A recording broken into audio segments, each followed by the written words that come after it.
तो दोस्तों स्वागत है आप सभी का इस पे। आज हम देखेंगे शेरशाह सूरी के बारे में देखेंगे। वीडियो को अंत तक देखिएगा, आपको पूरा जानकारी मिलेगा। शेरशाह के हम पारिवारिक जीवन देखते हैं, उसके बाद जो है कि फरीद खां, शेर खां और शेरशाह। फरीद खां से शेर खां और शेर खां से शेरशाह कैसे बने, इस सब के बारे में जानकारी मिलेगा और बहुत ही अच्छे से उनके राजनीतिक अभियानों के बारे में जानकारी मिलेगा। तो शुरू करते हैं शेरशाह सूरी का। शेरशाह सूरी जो है कि जिनका राजनीतिक काल 1540 से 1545 ईस्वी तक रहता है। वो भारत में द्वितीय अफगान वंश की स्थापना करते हैं। शेरशाह सूरी जिनका बचपन का नाम क्या था, फरीद खां था, या मूल नाम कहें तो फरीद खां था। उनका जन्म जो हुआ था वह 1472 में हुआ था। कहाँ हुआ था? तो पंजाब में पड़ता होशियारपुर के नगरौल परगने में हुआ था। नरगौल परगने में हुआ था।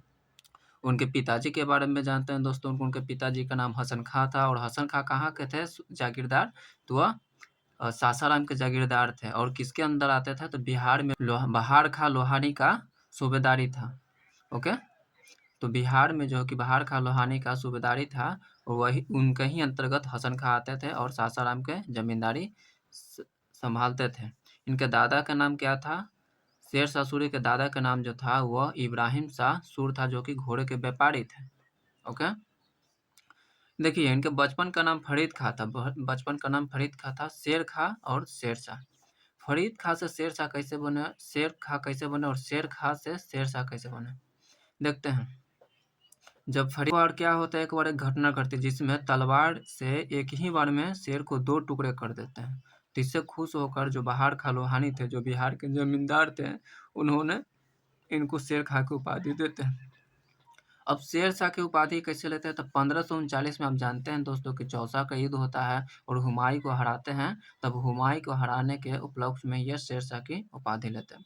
देखिए शेरशाह का मकबरा कहाँ है? तो शेरशाह का मकबरा जो है कि सासाराम में पड़ता है दोस्तों। आपने देखा होगा मकबरा, बहुत ही बेहतरीन आर्किटेक्चर इसमें है। इनके पिता जो देखिए क्या करते थे ना, कि पिता ने इनको जो है कि जागीर प्रबंधन का काम दिए थे और बहुत सारा जो कि कार्य प्रणाली अपने पिताजी से सीखे थे। तो पिता ने इनको जागीर प्रबंधन का कार्य दिया शुरू में। कुछ समय के बाद जो है कि दौलत खां के पास आगरा में जाते हैं और वहाँ पर जो है कि उर्दू, फारसी, हिंदी, मैथ का ज्ञान लेते हैं दोस्तों। उसके बाद जो है कि वापस 1522 ईस्वी में लोहानी खां के पास जो कि आते हैं और जलाल खां का संरक्षक नियुक्त होते हैं। आगे देखते हैं दोस्तों कि सूर्यवंश के बारे में जानकारी का स्रोत क्या है। तो शेरशाह सूरी के बारे में जानकारी का स्रोत क्या है? तो पहलका जो आता है तारीख है शेरशाही।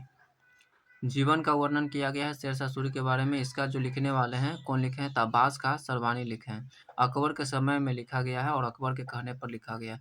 दूसरा का है तारीख दौलत शेरशाही, जो कि हसन अली खां लिखे हैं। तीसरा का है वाकियात मुस्ताकी, जो कि रिजुल्लाह लिखे हैं।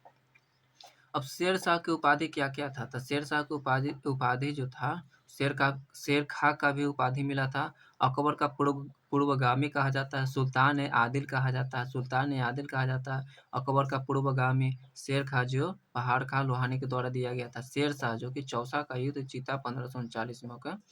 धूल का फूल जो कि इतिहासकार कानूनगो कहते हैं। चालाक अफगान, बाबर ने इसको चालाक अफगान कहा था और अपने बेटा हुमायूं को बचने के लिए भी कहता है कि शेरशाह से बच के रहना। रैयत आला भी कहा जाता है। देखिए 68 वर्ष की अवस्था में जो कि शेरशाह दिल्ली की गद्दी पर बैठते हैं 1540 में, जब बेलग्राम का युद्ध होता है और हुमायूं को अंतिम रूप से हरा देते हैं। तब 68 वर्ष की अवस्था में दिल्ली की गद्दी पर बैठते हैं। उस समय क्या था? उस समय देखते हैं कि चुना यहाँ पर इब्राहिम लोदी का जो कि शासन था, जिसको 1526 में पानीपत के युद्ध में जो कि बाबर ने हरा दिया था। बहार खां लोहानी जो कि बिहार में देखते हैं, बिहार में सासाराम में थे बहार खां लोहानी। बंगाल में जो कि मोहम्मद शाह थे। देखिए ये जो चुनार जो क्षेत्र है, ये मिर्जापुर में पड़ता है यूपी में। इसको पूरब का प्रवेश द्वार कहते हैं। इस पर जिसका कब्जा है वो समझो कि इधर कोई दिक्कत नहीं है और इसी रास्ते से जो कि अधिकांश युद्धकारी आते थे। देखिए ये जब बचपन में थे तब इनकी माँ की मृत्यु हो गया था और सौतेली माँ आई तो उससे नाराज होकर मतलब ये जौनपुर चले जाते हैं दौलत खां के पास और वहाँ पर जो कि अरबी फारसी गणित का शिक्षा लेते हैं और वहाँ से फिर आते हैं। देखिए क्या हुआ था दोस्तों कि पिता के साथ रहकर इन्होंने राजत्व प्रबंधन का काम संभाला। पिता से जो कि विवाद हो गया था 1520 ईस्वी में थोड़ा सा, तो जो कि ये पहुंचे थे किसके पास, इब्राहिम लोदी के पास पहुंचे थे कि सासाराम का जागीर आपको हम दे देते हैं। लेकिन इब्राहिम लोदी नैतिकता का परिचय देते हुए कहा कि वो जागीर मेरी नहीं है और उसको वापस लौटा दिए। लोहानी का जो कि मृत्यु इसी दौरान बहुत कुछ घटनाएं घटती हैं, इसी दौरान कुछ घटनाएं घटती है और 1522 ईस्वी में लोहानी का मृत्यु हो जाता है। तो उसका जो पुत्र था दलाल खा था, उसका संरक्षक जो कि शेर शाह बन जाता है। संरक्षक बनते बनते जो कि इन्होंने बिहार को कब्जे में ले लिया अपने। और सासाराम जागीरदार बांटने का विवाद हुआ था। इसका जो सौतेला भाई था और शेर शाह सूरी के बीच जो है कि सासाराम का जागीरदार बांटने का विवाद हुआ था। तब शेर शाह जो है कि बाबर के पास गया था और बाबर के पास ले जाने में कौन व्यक्ति मध्यस्थता किया था, तो जुनैद वसली किया था, जुनैद वरसाल किया था।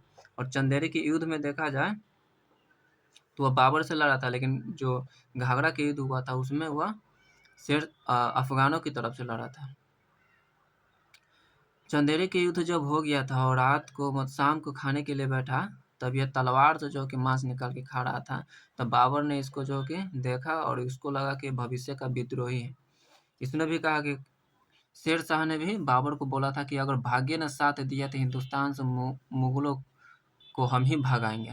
मतलब कि हिंदुस्तान भाग्य ने अगर साथ दिया तो हिंदुस्तान मुगलों से खाली होगा। शेर शाह की शादी हो जाती है, दो विधवा से शादी करती है, जिस कारण जो क्षेत्र था और संपत्ति था इसके अंतर्गत आ जाता है। एक था चुनार का जो विधवा थी, चुनार का वहाँ शादी कर लिया, तो जो चुनार जो पूर्व का प्रवेश द्वार कहा जाता है उसको अपने कब्जे में ले लिया। बाबर से शत्रुता हुआ, दुश्मनी हुआ और आगे घाघरा का युद्ध होता है 1529 ईस्वी में और शेर शाह बाबर का विरोधी हो जाता है। साथ साथ जो कि महमूद और शेर शाह और नुसरत शाह जो कि तीनों का गुट जो कि अफगान के युद्ध में लड़ता है, हालांकि हार जाते हैं। ओके, आगे हम देखते हैं कि क्या होता है कि चुनार का शासक मरा था, तब उसके विधवा जो थी लाडी मलका से शादी की थी और एक और थी जो बीबी फतेह मलका से विवाह किए थे, जिस कारण जो कि संपत्ति मिली, सूबेदारी मिली और सैनिक मिली। आगे देखते हैं दोस्तों कि ये मुगल क्षेत्र है, इधर चुनार है, इधर बिहार है। तो चुनार पर जो कि शेर शाह का कब्जा हो गया तो इधर से कोई आ नहीं सकता। ओके, बिहार पर कब्जा हो गया। अब देखेंगे कि बंगाल पर कैसे कब्जा होता है। एक दौराहा का युद्ध हुआ था, दौराहा का युद्ध हुआ था जिसने शेर शाह को हुमायूं ने हरा दिया था 1532 में। तब शेर शाह को लगा कि अभी मुगलों की तरफ आक्रमण नहीं करते हैं, अभी इधर जो है कि आक्रमण करके बंगाल वाला क्षेत्र पर आक्रमण करके अपने अंडर कर लेते हैं, जिससे शक्ति बढ़ जाए। तब 1534 ईस्वी में सूरजगढ़ का युद्ध होता है दोस्तों और बंगाल को शासक को हरा दिया जाता है और बंगाल पर शेर शाह का कब्जा हो जाता है, जिस कारण इसकी शक्ति जो कि बढ़ जाती है। 1537 में क्या होता है ना कि तेलियागढ़ के युद्ध होता है, वो छोटा युद्ध था लेकिन इस्लाम शाह ने मुगलों को हरा दिया। तब इसको लगा कि अरे तेरे के मेरा बेटा ने, इस्लाम शाह शेर शाह का बेटा था, तब इसको लगा कि बेटा ने हरा दिया।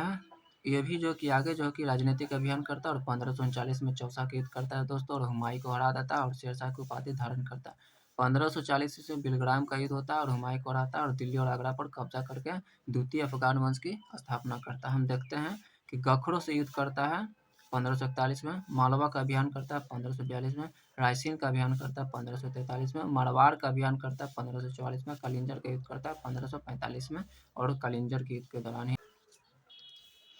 देखिए दोस्तों क्या होता है। गखरों के युद्ध 1541 में हुआ था। गखरों जो शक्तिशाली गखर जो था उसकी शक्ति कम कर दिया क्योंकि यह बहुत ही शक्तिशाली था और लुटेरा एक तरह से था, लूटपाट करता था, वीरता और साहस के लिए प्रसिद्ध था गखर। तो उसको तो शक्ति तो कम ही कर दिया। इसके साथ साथ उसके आक्रमण को रोकने के लिए रोहतासगढ़ का किला जो कि बनाता है सासाराम, उसके बाद मालवा का जो कि अभियान करता है 1542 ईस्वी में। मालवा चूंकि उस समय कमजोर था और बिखरा हुआ था तो उसको अपने कब्जे में ले लेता। तीसरका देखते हैं, रायसीन का अभियान करता है 1543 में। रायसीन का राजा कौन था? पूरन मल था जो कि राजपूत था। उसको कहा जाता है कि शेरशाह ने धोखे से हत्या किया। शेरशाह ने धोखे से जो कि हत्या करता है पूरन मल का और जिस कारण जो कि इस शेरशाह के चरित्र पर एक कलंकित बात लगता है कि इसने धोखे से हत्या किया। खैर युद्ध जब हो रहा है तो इसने इसकी हत्या कर दी है। तब जो राजपूतनी जो थी वो जौहर कर लेती है। मारवाड़ का अभियान देखते हैं 1544 ईस्वी में। जो शासक था मालदेव था और ये सबसे मतलब कठिन अभियान था इसके लिए। इसमें कूटनीति का सहारा लेकर हराता है और जो मालदेव जो था वह 1532 में पश्चिम और उत्तरी राजस्थान को जीत लेता है। मारवाड़ की तरफ से 2 लड़ रहे थे, जयता और कुंपा, जो कि राजपूत सरदार थे। कालिंजर का युद्ध होता है, जो कि एक कालिंजर का राजा कीरत सिंह था। कीरत सिंह के दरबार में नायिका जो नाचने वाली थी, उसी नायिका को पाने के लिए ये शेरशाह सूरी युद्ध करता है। कालिंजर के अभियान जो कि 22 मई 1545 ईस्वी को हुआ था, तो उसी दिन जो है कि शेरशाह सूरी की मृत्यु हो गया था। कैसे हो गया था?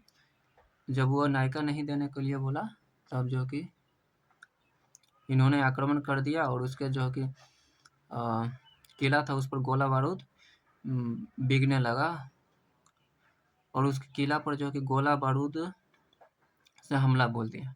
तब एक गोला बारूद जो कि आता है और इसी के पास जो कि बारूद रखा हुआ था उसमें टकरा जाता है, विस्फोट हो जाता है, जिस कारण शेरशाह सूरी की मृत्यु हो जाती है। अगले वीडियो में हम उसका प्रशासन के बारे में देखेंगे।